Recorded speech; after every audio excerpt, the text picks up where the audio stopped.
নমস্কার বন্ধুরা, কেমন আছো তোমরা সবাই? আশা করি প্রত্যেকে খুব খুব খুব ভালো আছো। আমরাও কিন্তু খুবই ভালো আছি। আজকে কিন্তু নতুন সংসারে রান্নার দায়িত্ব নিয়ে নিয়েছি। যখন থেকে রান্নাটাকে ভালোবেসেছি, রান্নাঘরটা আমার চেঞ্জ হয়েই চলেছে। এক তো বাবা মার বাড়িতে প্রথম রান্না হাতে করি, সেখান থেকে শ্বশুর বাড়ির রান্না, তারপর চলে এলাম এখানে ফ্ল্যাটেতে। আজকে ওই একটু চিকেন বানাচ্ছি, তো তোমাদের সাথে সেটাই শেয়ার করব। আর ব্যাঙ্গালোরে কীরকম চিকেন পাওয়া যায় সেটাও বলবো। তো চলো, এখানে ধনেপাতা প্রথমে কুচি করে রেখেছি। কি কি করেছি সেটা প্রথমে দেখিয়ে দিচ্ছি। আর রয়েছে এখানে আদা রসুন, মিক্সি কেনা হয়নি এখনো পর্যন্ত, তাই জন্য ওই যে কুড়ে রেখে দিয়েছি। রয়েছে ক্যাপসিকাম, আর এদিকে পেঁয়াজ কুচি, কাঁচা লঙ্কা, টমেটো রয়েছে। চিকেনের স্বাদ কিন্তু এখানে অসাধারণ, জানি না কেন আমার এটাই মনে হলো খেয়ে। আর এত পরিচ্ছন্ন চিকেনটা দিচ্ছে, আমাদের বাড়ির ওখানের মতো একেবারেই নয়। আর প্রথমে আমি এখানে তেল দিয়ে দেবো, যেমনভাবে চিকেন করে। আজকে একেবারে যে কি চিকেন বানিয়েছি, সমস্ত মশলা সব কিছু একসাথে দিয়ে, যাই হোক তোমরা দেখতে থাকো। তো এখানে চিকেনের দাম কিন্তু আমার বাড়ির ওখানের তুলনায় অনেকটাই বেশি। যেমন ধরো ওখানে মোটামুটি 250 টাকা পর্যন্ত যায়, বা 220, 230 এরকমই থাকে, কিন্তু এখানে 350 টাকা মতো চিকেনের দাম পার কেজি আর কি। এদিকে ভাত হচ্ছে, আর এদিকে আমি তেলেতে তেজপাতাও দিয়ে দিয়েছি। তো চলো এবার মাংসটা শুরু করা যাক। আর একটু গোটা শুকনো লঙ্কাও দিয়ে দেব। এখানে চিকেন কিনতে গিয়ে ভালো করে বুঝিয়ে দিতে হয় না যে আমার একটু বোন উইথ বোন চিকেন চাই, লেগ পিস হলে তো খুব ভালোই হয়, সেরকম বুঝিয়ে দিতে হয় না। কারণ এখানে লেগ পিসগুলোকে আলাদা করে রাখে, আর সলিড পিসগুলো আলাদা থাকে। এখানকার মানুষ বেশিরভাগই কিন্তু সলিড পিসটাই পছন্দ করে। তো আমরা যদি কিনতে যাই, লেগ পিসটাই কিন্তু আমাদেরকে দিয়ে দেয় চাইলেই, যেমন বাড়ির ওখানে একেবারেই হয় না। খুব ভালোভাবে বললে তবে একটু লেগ পিস পাওয়া যায়।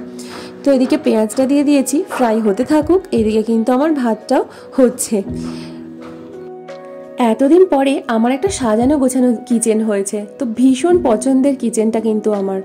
যদিও এখানে কতদিন থাকতে পারবো সেটা আমরা জানি না, কিন্তু তাও এত ভালো লেগেছে প্রত্যেকটা জিনিস গোছানো গোছানো। তোমাদের অবশ্যই আমি একদিন ছোট্ট হলেও আমার কিন্তু ফ্ল্যাটের আমি সমস্ত ভিডিও করে দেখাবো, কীরকম বেডরুম, কীরকম কিচেনটা, সব কিছু। তো এদিকে ভাতটা প্রায় হয়েই এসেছে, নামিয়ে নিতে হবে।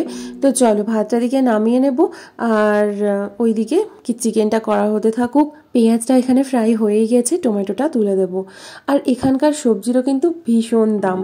তো যারা তোমরা এখানে রয়েছো তারা অবশ্যই কিন্তু সেটা জানোই। আর কি বলবো,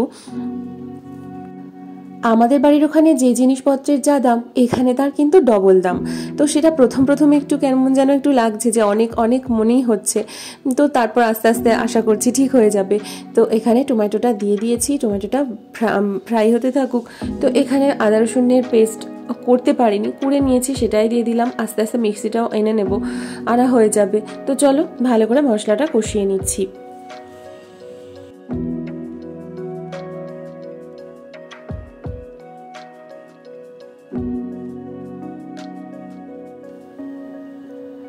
সমস্ত মশলাপাতি এখানে আমরা কিনেছি, তো ওই ডিমার্ট থেকে। তো এখানে দিয়ে দিচ্ছি লঙ্কার গুঁড়ো, তারপর হলুদের গুঁড়ো, যেমন যা যা সমস্ত লাগবে সব কিছু কিন্তু আমি অ্যাড করে দিচ্ছি। আরও অনেক কিছুই রেসিপি কিন্তু তোমাদের সাথে আমি শেয়ার করবো আস্তে আস্তে। তো ভালো লাগলে অবশ্যই চ্যানেলটিকে সাবস্ক্রাইব করে রেখো। তো চিকেনের আরও অনেক রেসিপি কিন্তু রয়েছে, সেটা প্লেলিস্টে গেলেই তোমরা বুঝতে পারবে। আজকে একেবারে ইজি পদ্ধতিতে হচ্ছে, যারা প্রথম একদম বিগিনার্স তাদের জন্যই। তো এদিকে ভাত হয়ে গিয়েছে, আর এখানে আমি এবার চিকেনটা তুলে দেব। আর একটা জিনিস আমি দেখলাম, চিকেন ভীষণ ফ্রেশ, মানে আনার পরেও যেমন আমাদের ওইদিকে একটু নোংরা হয়ে থাকে, এখানে কিন্তু ধোয়ার আগেও যা, ধুয়েও তো সেই একই, মানে খুবই পরিচ্ছন্ন একদম। আর চলো এবার চিকেনটা দিয়ে ভালো করে কষিয়ে নেব।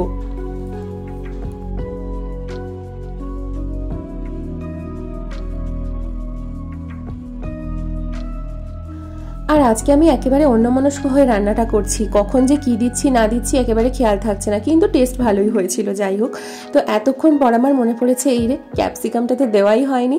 তো চলো এখন অ্যাড করে দিলাম, খুব একটা অসুবিধা হবে না, কারণ এখনও তো কষা অনেকটাই বাকি রয়েছে। আর এইদিকে দেখো কী কী রান্না হয়েছে দেখিয়ে দিচ্ছি। একটু উচ্ছে ভাজা, পোস্ত দিয়ে আলু ভাজা হয়েছে, এই যে। তো চলো এরপরে দেখিয়ে দিই তোমাদেরকে। আর রয়েছে এদিকে টমেটোর চাটনি, অল্প একটু শেষে পাঁপড় ভাজা হবে, কিন্তু বেশ ভালো লাগবে চাটনি দিয়ে খেতে। তো এদিকে চিকেনটা কষানো হতে থাকুক, এবার একটু আমি লবণ অ্যাড করে দেবো। রান্না করতে না আমার বরাবরই ভীষণ ভালো লাগে, কোনোভাবেই কিন্তু মানে অপছন্দ লাগে না যে ধুর ভালো লাগছে না, এরকম না। যতই গরম লাগুক যাই হোক বেশ ভালো লাগে। তো চলো ধনেপাতাটা এখানে অ্যাড করে দিচ্ছি সবশেষ, কিন্তু একদম চিকেন বানানো ধনেপাতা দিয়ে আর একটুখানি গরম মশলা দিয়ে দেবো, শেষে নামিয়ে নেব। ওদিকে ধনেপাতা দিয়ে রেখেছি, আর এদিকে খাবার প্লেটগুলো আমি একটু ধুয়ে রেখে দিচ্ছি, খেতে বসা হবে।